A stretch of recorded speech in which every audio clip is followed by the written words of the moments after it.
शेतकरी धान्याचे कोठार भरी भरी उदर जीवात्म्याचे जीवात्मे तृप्त कर्जात शेतकरी जीवात्मे तृप्त कर्जात शेतकरी। नमस्कार सन्माननीय व्यासपीठावरील उपस्थित मान्यवर तसेच इथे बसलेल्या माझ्या बंधू भगिनींनो, भाषणाचे सखोल ज्ञान असणारे सर्व परीक्षक गुरुजन वर्ग यांना माझा साष्टांग नमस्कार। मी शौर्य नितीन गाडेकर, पीएम श्री स्कूल जवाहर नवोदय विद्यालय छत्रपती संभाजीनगर आज आपल्या समोर शेतकरी बाप जगाचा पोशिंदा या विषयावर बोलणार आहे। प्रथमतः शेतकऱ्यांच्या हितासाठी, शेतकऱ्यांच्या शेतीसाठी, शेतकऱ्यांना त्यांचा न्याय आणि हक्क मिळवून देणाऱ्या सर्व महान मानवाच्या महान कार्याला मी अभिवादन करून बोलण्यास सुरुवात करतो। मित्रांनो, माझ्या शेतकरी बापाला जगाचा पोशिंदा का म्हटलं जातं ऐका। शेतात कंस असेपर्यंत पाखरांसाठी, कडबा वैरण जनावरांसाठी, घरात काढणी आणि मळणी करताना सांडलेल्या किड्या मुंग्यांसाठी, घरात आणल्यावर उंदरांसाठी आणि बाजारात पाठवलेलं सारं माणसांसाठी, अशा प्रकारे जगाचं पालन पोषण करणाऱ्या माझ्या बापावरच आज उपासमारीची वेळ आली आहे। मित्र हो, कृषी प्रधान म्हणून ओळखला जाणारा आपला भारत देश, या देशाच्या अर्थव्यवस्थेचा भक्कम कणा म्हणजे शेतकरी। एकेकाळी अन्नधान्याच्या बाबतीत दुसरीकडे अवलंबून असलेला आपला भारत देश आज स्वयंपूर्ण झालेला आहे।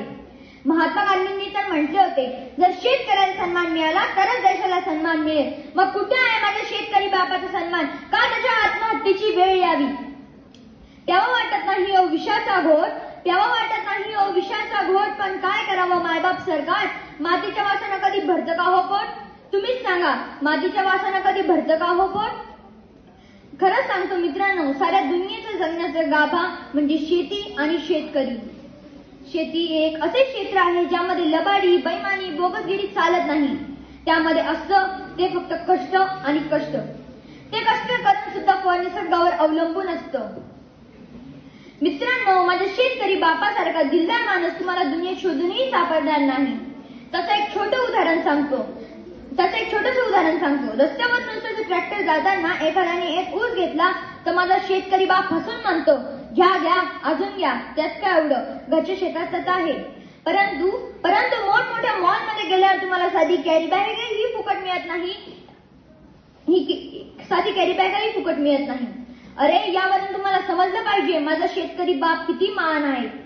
कारण कितीही इंडिया डिजिटल झाला तरी भाकरी आपल्याला डाउनलोड करून मिळणार नाही। किती इंडिया डिजिटल झाला तरी भाकरी आपल्याला डाउनलोड करून मिळणार नाही। म्हणून जगाचा पोशिंदा हा जगलाच पाहिजे। अहो, ज्या देशात टाटा अंबानीच्या कंपनीत तयार होणाऱ्या मालाची किंमत ते स्वतः ठरवू शकता, पण दिवस रात्र मेहनत करून शेतात तयार होणाऱ्या मालाची किंमत ठरवण्याचा अधिकार मात्र माझ्या बापाला नाही। ही केवढी मोठी शोकांतिका आहे। का त्याच्या पिकाला हमी भाव मिळू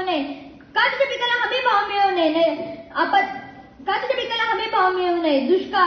दुष्काळ यासारख्या नैसर्गिक आपत्तीतून का त्याला कोणी वाचवू नये? बोलती बंद झाली का? फक्त माझ्या शेतकरी बापाचा निवडणुकीपुरता वापर करून घ्यायचा असतो। खरं सांगतो मित्रांनो, मला आजच्या सरकारची आणि 16व्या शतकातील तुकारामांनी केलेल्या कर्जमुक्तीची तुलना करावीशी वाटते। आजच्या सरकारने देखील तुकारामांचे आदर्श घेऊन उपाययोजना करणे गरजेचे आहे।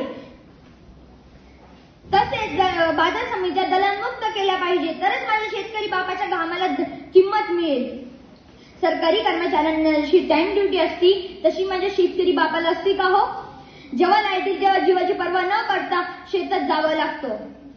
अहो, एक दिवस आपली धनसंपत्ती अंगणात ठेवून घरात झोपून बघा, झोप लागणार नाही।